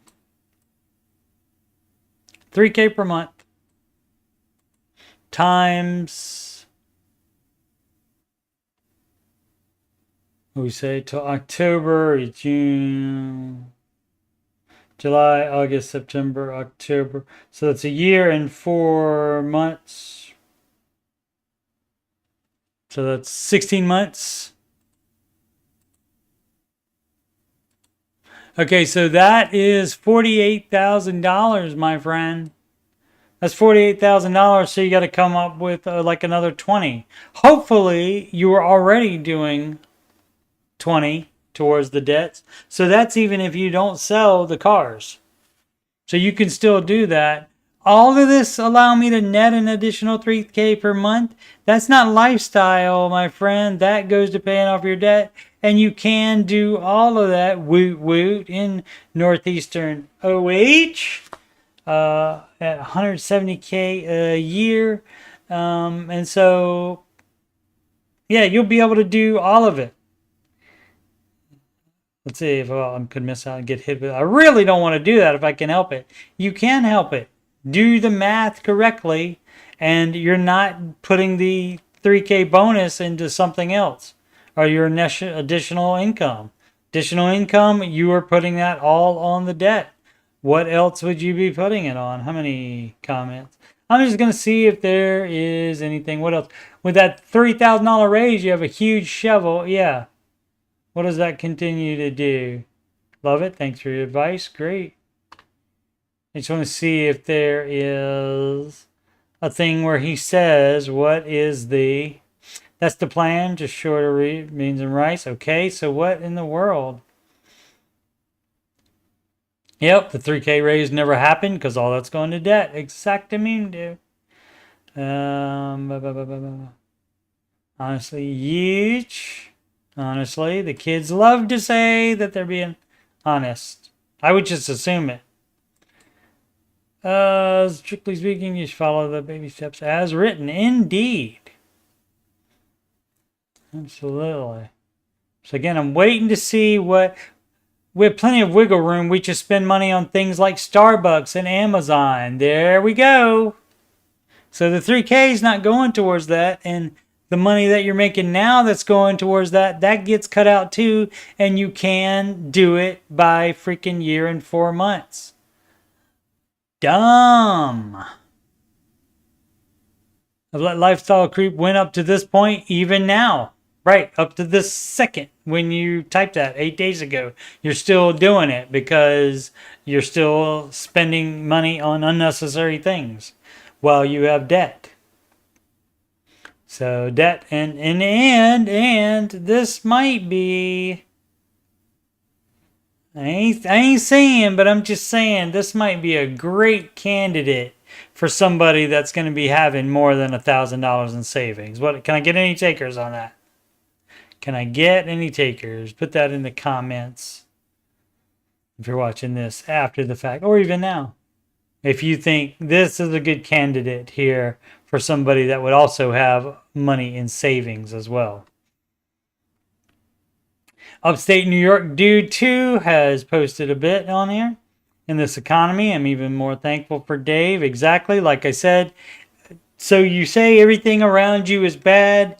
Guess what puts you in the best position to be able to handle it? Or even another, like some people ask about, I want to change careers. Oh, I'm in college and I'm almost graduated, but I want to change majors. And you know what puts you in the best spot? That you don't have any debt, that you have a full emergency fund.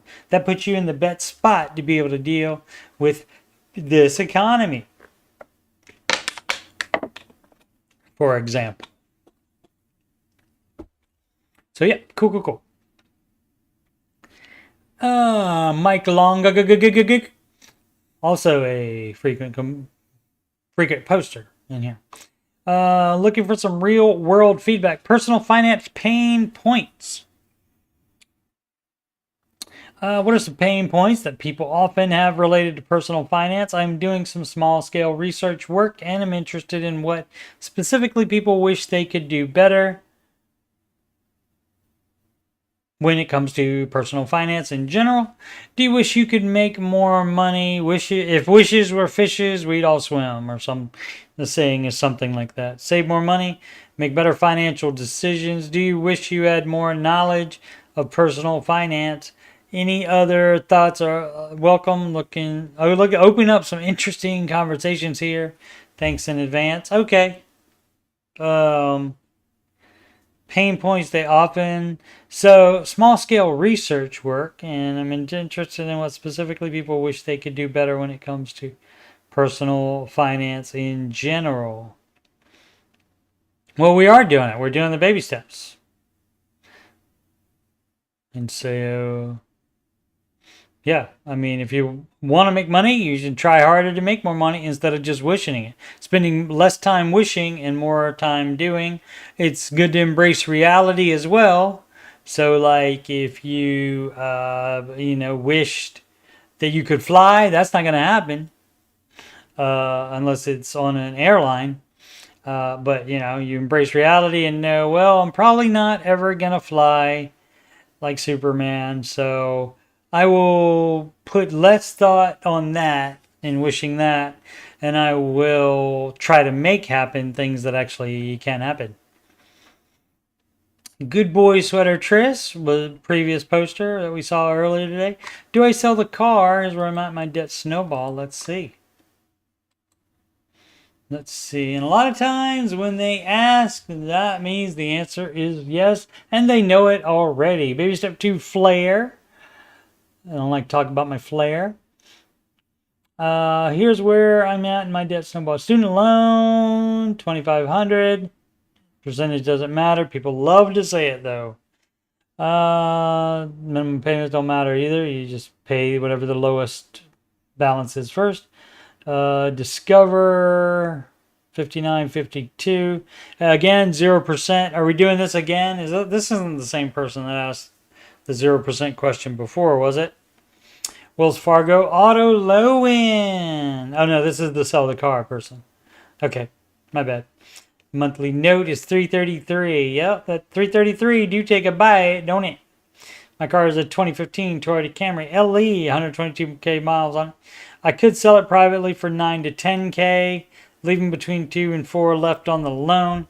I'd try to buy a cheap cash car for 1 to 2k, so I just worry about getting into a much less reliable car and it costing me in repairs in the end. What would y'all do? You can look at cars and you have your mechanic check it out before you buy it. You don't take their word for it. You don't take Carvana's word for it.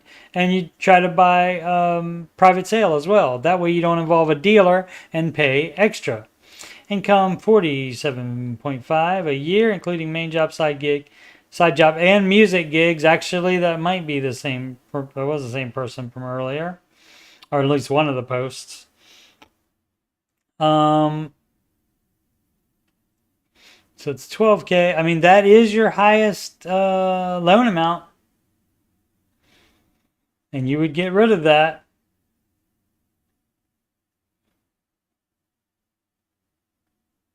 And so, even if you had to take out a $5,000 loan, Dave is fine with that because that is getting rid of the $12,300 loan.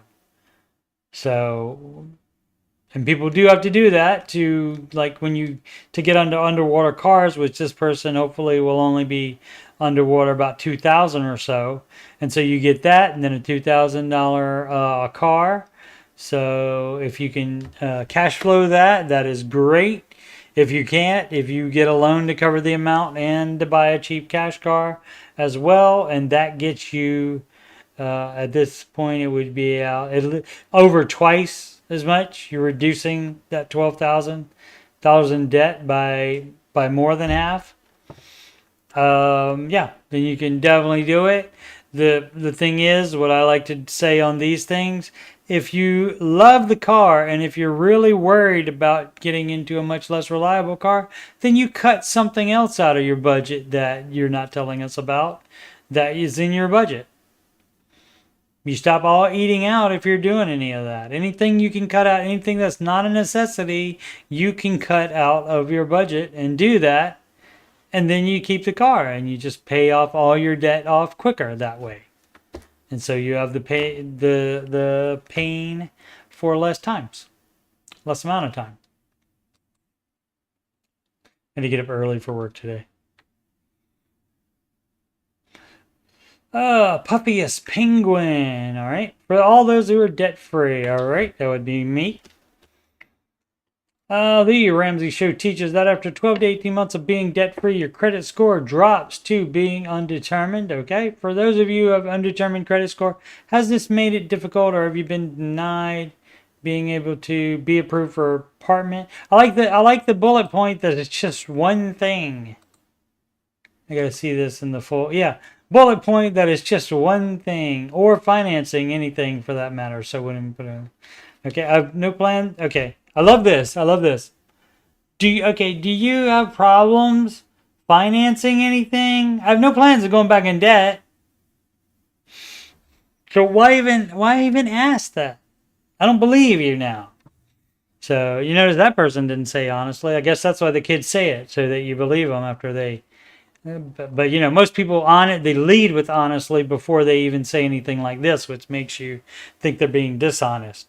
But no, I have not had any problems since being debt free.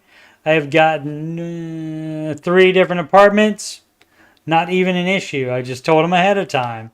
I said, I don't have a credit score, and so I just provided them, proof of payment history on like utilities and such like that. And then I didn't have any problem. Like I said, I didn't get turned down and have to get another one. The apartment that I picked first, I ended up living in because I was approved for that apartment. But the financing thing, you're not going to be financing anything, so that doesn't matter. That does not matter. And you can get a house as well with an undetermined credit score. It's called manual underwriting. Okay, let's see. I'm afraid because they all say credit score of at least fill in the blank. Now, I haven't had that problem. My plan is to save for a house, and I know they #mentioned manual underwriting. These are just things I've never heard of before, and I would love more insight. I just made my final student loan payment and want to have all the information I can. Alrighty. So yeah, like I said, I didn't have any problem with it. No problem renting cars either. Credit score not necessary, at least in America. Apparently, they tell me in the Ramsey Show chat that every time somebody says something about an American being able to get manual underwriting, they think they need to point out that, well, in Canada, you can't do that. It doesn't matter. It's not a Canadian person. That only matters for Canada and, defect to the U.S. And then you can do manual underwriting as well. Greedy employment, 49. Born with a poverty mindset. Questioning. Oh, that's nice. The question mark and then ing. Questioning my decisions in light of the Dave Ramsey approach. Well, that's what you're supposed to do. I've been financially risk averse from birth. Well, that's great. Didn't hear any of those baby step stuff until recently. So that's probably going to be a lot similar to what you do, I would think. Oh my goodness, a nice War and Peace one. All right. I've been financial. Okay, what did that one? Married 2 years to a wonderful man who heeded all of my anti-debt talk, but came on delivery broke with baggage. Okay. Married him anyway, so must be a good man. My pre-existing mortgage. Everybody makes mistakes. Only debt to that point, $33K. At 4%, $150K. Husband's bike loan, $7K. Husband's student loan, $7K. Combined income, approximately $300,000. 20% to retirement. He contributes $13,000. Okay. You don't do that while you're paying off debt. If we're talking about the baby steps in light of the Dave Ramsey, questioning your decision in light of the Dave Ramsey. Let's see what else we got here. We recently purchased my grandmother's house for admittedly sentimental reasons, outside of which I would have never taken on a second mortgage without finishing the first. Yeah, dumb. I'll go ahead and say it. Yeah, dumb. Yep, absolutely dumb. Sentimental. It doesn't supersede your financial approach and your risk averse. That's not risk averse from birth. That's letting your emotions trump the risk averseness. So yeah, not a good idea. Would not have been advised. Or the consumer debt of 14K. We make way more money than we need or spend. Apparently not, because you still have that debt. Had the time crunch not been on for the purchase of my grandmother's house, all of those debts would have been paid twice over plus in the last year. And when the time to think about that would have been before you bought the grandmother's house. And last year with the same amount we saved for the down payment on the mortgage. Yep. First house is now rented to my brother's family who was previously living in the basement. Second mortgage, 185. Okay. Here's my question. Obviously, the consumer debt is first and will be paid in the next couple of months. Great. But should I prioritize a smaller mortgage despite the difference in interest rate? Yeah, because that's a rental. That is baby step 2 now. If you insist on keeping it. You also don't have to keep it. Your brother can stay renting it. If you sell it to somebody else, you can make that a requirement. Granted, they may want to raise the rent or whatever, but, you're not obligated to your brother that way to provide him a cheap place to live where he doesn't have to pay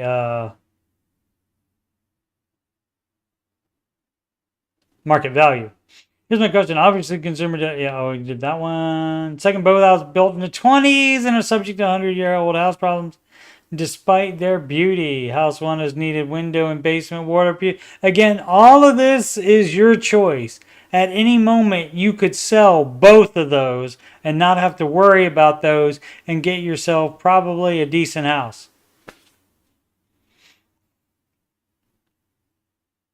If they have any equity at all over what you paid for them. Let's see. I feel compelled to save for these expenses that I know and those I don't yet, but also want to pay the housing debt. Right, you cannot do everything, which is why this was a mistake. Probably both of them a mistake. I mean, I guess you could have stayed in the first house, but instead of renting it. Let's see. Do I leave my brother, sister-in-law, 3 nieces, and nephew in a house that I've known for 10 years? Need to work so I can pay off these mortgages and pray that nothing else gets weird. They don't have to live there. They're living there because they choose to live there. So, and this is why you don't do business things with family anyway. This is why. This is the exact reason why you don't do that. So, I mean, for being risk averse, you really... Or, I mean, maybe you're rebelling now in your whatever age you are. Got married and now rebelling against all that risk averseness. If there ever would have been a time to feel risk averseness, would have been in buying grandmother's house. Let's see. Also, and even with the problems I've known about. So if the house has problems and they don't like it, they can fix them. Or they can find another place to live. And then you can sell it when they move out. You don't have to provide everything to all people. And again, this is why you don't get involved with business stuff with family. If you wanted to give them that house, fine. Even letting them stay there for free is still, that's something you own and you're having them be involved with it, and so that still makes it really, really sticky. So that still would not be advised. Total mortgage payment, by the way, both is $2,800, below the 25% threshold. Well, the 25% threshold on something that you did not have before and you still had debt would be 0 because you would not be buying a house. You would not even be saving the down payment. You would be putting the down payment on the debt in baby step 2. So you are correct about that. So if only you had heard about Dave before you became non-risk averse. If you had done it at the perfect time 2 years ago, right before you got married, not necessarily worried about husband necessarily, but the problem is in the mirror. Is this a young lady probably compared to me? I hate being debt. We're raised in squalor. Got used to things like moldy basements, leaky roofs. So it kind of feels like a luxury to be dry on top and bottom at the Same time, I also feel responsible for giving my brother and his family better than I expected for myself. No, that's not your responsibility. Particularly given how much we make. That's not your responsibility no matter how much you make. He's a person just like you are. He has every bit of opportunity just like you do. And I mean, he may be screwing his life up the same way that you screwed yours up by buying grandma's house. It is possible. Also terrified to be caught with my pants down if I end up needing 2 roofs and a boiler in the same month. Exactly. It's the business you've chosen. You did this to yourself. Someone who is emotionally entangled in all this, tell me what to do, please. Sell both the houses and go to another one. Or you stay in, pick one of them, and then sell the other one. So if you want to move into the one that your brother's in now, just tell him sorry. You have to find somewhere else to rent because I'm selling grandma's house because this is the better of the 2 houses to keep. If it is, if not, tell him you're going to sell it. Tell him you can see if they will let the brother stay there at the same rent. And wait X number of years before raising it, something like that. I mean, that's all you can do. Or you can just say, I'm going to sell it, so you have to move, and just require that they move. That way you don't have to be involved in anything with the buyer. You don't have to be in any, well, this is what I want, this extra stuff is in, but extra conditions get put in buying houses all the time. Like, for example, if you have to sell your house and get that cash before you have the money to put the down payment on your other house, you can sell the house and still have the ability to stay in it for X amount of days or even months. So you can put whatever you want into the buying agreement. Again, particularly how much we make in relation to our expenses. You don't have to do that. Yeah, so yeah, I'm selling one of them definitely. And maybe you sell both of them. And if you have any equity, you put that to the debt, and then you rent for a year while you figure your life out and get risk averse again. You could do that as well. So, but you probably want to stay on one of them, and you know. If you really are that sentimental about your grandma's house, maybe you want to stay in that one. And so that's fine. But yeah, I'm selling one of them. All right, fun times. In light of Dave Ramsey approach. Yeah, probably too risk averse in the beginning maybe, and then rebelled against it later.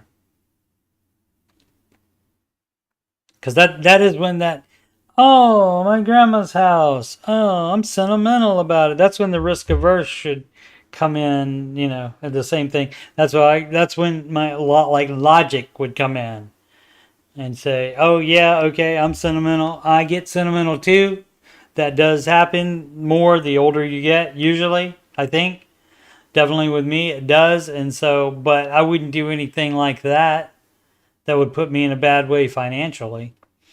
Lost Soul 73. First baby step. All right. It's save $1,000 as fast as possible. It's baby step 1. Your starter emergency fund. I've been able to get rid of 2 credit cards, and now I'm on the last one. Great. Balance almost $5K, 30% interest. That's a lot of interest, dog. This is why we don't do debt.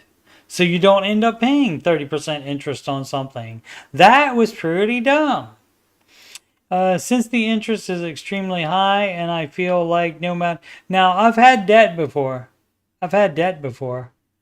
but getting like the most I've paid is like in the teens. I mean, getting over 20%, that is crazy.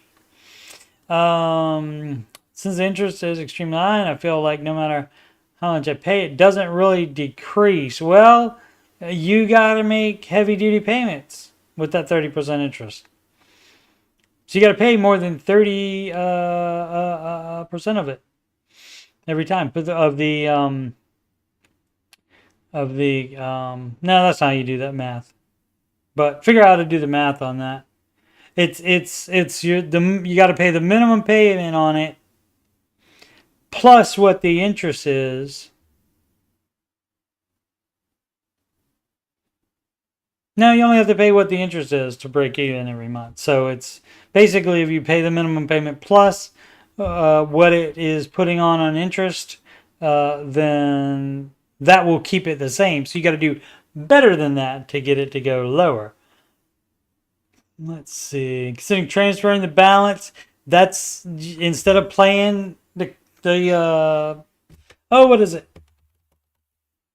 The cone game, is it where the coin is under the shell game, that's right. And so rather than just moving it around, Dave says just pay it off. So get really intense about paying it off instead of just moving it around and like, well, I'll move it to a 0% thing. And then no, because that puts you to at ease and then you're not intense about paying it off. The idea is that you get intense about paying it off. And if you can't get intense about paying it off without, doing something dumb like that, then, it's not gonna work for you. The 0% new card or new financing or whatever it is, it won't be paid off before then either. Then because you get too comfortable. That's also why you don't have more than a $1,000 emergency fund, because you're not supposed to be comfortable. That's why it's still $1,000 after 30 years. It wasn't enough 30 years ago, right out of Dave's mouth. Yep, considering trying to my other 2 credit cards and closing this credit card, is it the same decision, or should I keep piling up as much as I can to the card? Yes, pay it off as quickly as possible, and you would pay off the smallest card first. Also, time limit of 6 months, since I'll be having my child and be a stay-at-home mom. Okay, well, yep. So, trying to do everything, trying to all of a sudden handle debt, and thinking about trying to be intentional with debt, but you're on stork mode, so you have to just save cash. You're paying minimums and having all that debt, all that interest add to the debt. Then I just need to get rid of this debt so I don't give my husband anything additional to stress about. That's not how it works. It's our debt. Second you got married, now you're having a child. It's our debt, so he needs to help, even if he didn't bring any debt into the marriage. So that's how marriages work. And so give him anything to stress about, that's dumb. That's dumb. Don't be like that with spouses. Where I gotta protect them from everything, or I don't want to make them mad about anything. No, you talk to them about issues that are happening to the family, and this is happening to the family, and you guys are a family. That's not your boyfriend in high school. This is your husband, and so you talk like adults about something, and you figure out a way to go ahead. You compromise, even if it isn't exactly the baby steps. You compromise if you want to keep your marriage together, and if you can't communicate, if you can't compromise, you have to go into counseling, the 3rd C. Yeah, right. But let's see. Oh no, that's it. This is all of this one. Yeah. So you're on stork mode, and you're just piling up debt, and so you're trying to do it all yourself, and you're not a stay-at-home mom yet. So yeah, you're working and trying to do that. No, his income should be addressing that as well. So you're doing it wrong, but.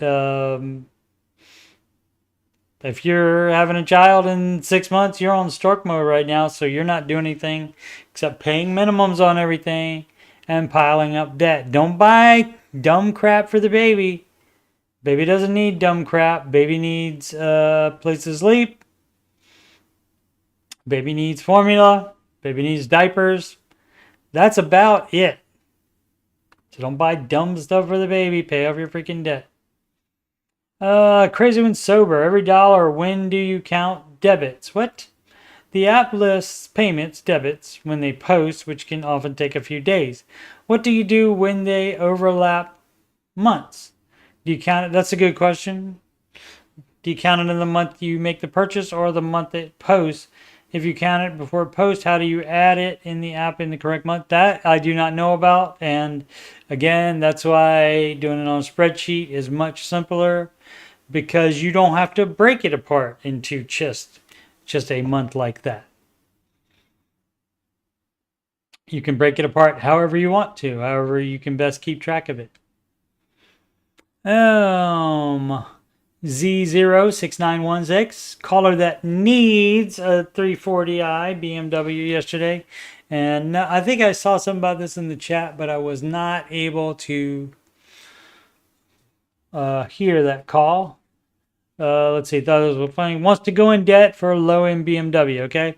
This is an M car or vintage 325i from 1989. They're going to retain value. Just a run-of-the-mill BMW. Young men are so funny.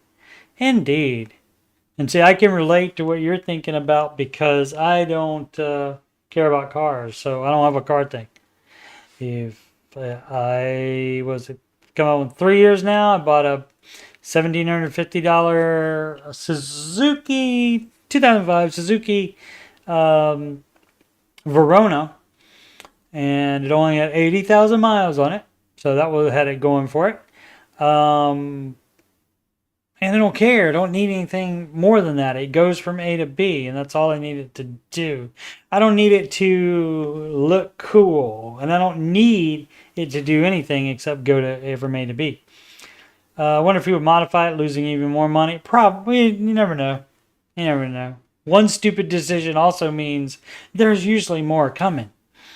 So he could personalize it to his taste that the next owner will want to take off. Yeah, frequent misstep by young men on their financial journey. Okay, I'll go ahead and agree with that.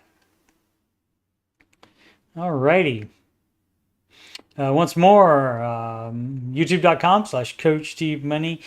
Go in there and watch all of my stuff. Watch it all, like it all, comment on it all that stuff. Make me tons and tons of money. If you're interested in more financial content that's answering your financial questions, that's this stream, and there will be another one tomorrow, 4 p.m. Eastern Time. That's Saturdays and Sundays. Again, 4 p.m. Eastern Time. The music playlist has 9, soon to be 10 Ramsey adjacent songs in there. Listen to those if you're so inclined. And of course, the Ramsey Show After Show. And 374 of those bad boys. And there'll be another one, 2 this week on Wednesday and Thursday, on June 19th and June 21st, Wednesday and Friday. The first Friday Ramsey Show After Show in a while. I wonder what song I'll sing that day. So yeah, and I appreciate it. And it's not on the top things. I should probably make it one of the top things, but it's I have a financial playlist that includes both of these live streams, the After Show and answering your financial questions with me. Alrighty. Just 1 second, waiting for the ticker to scroll around here. There it is. Ramsey Show After Show. June 19th and 21st. And again, also Thursday, July 4th. I'll be off that day as well. And so that means an after show. And you can schedule a free financial coaching consultation with me at calendly.com/coachstevemoney. There's a video conferencing appointment. You can do that from anywhere in the whole wide world. You can email me. coachstevemoney@gmail.com. Donation go to paypal.me/coachstevemoney. Alternatively, the Cash App at $CoachSteveMoney, or Walmart gift card too. coachstevemoney@gmail.com. I did the upcoming streams already. All right, so here's where we go. Make smart financial decisions every day.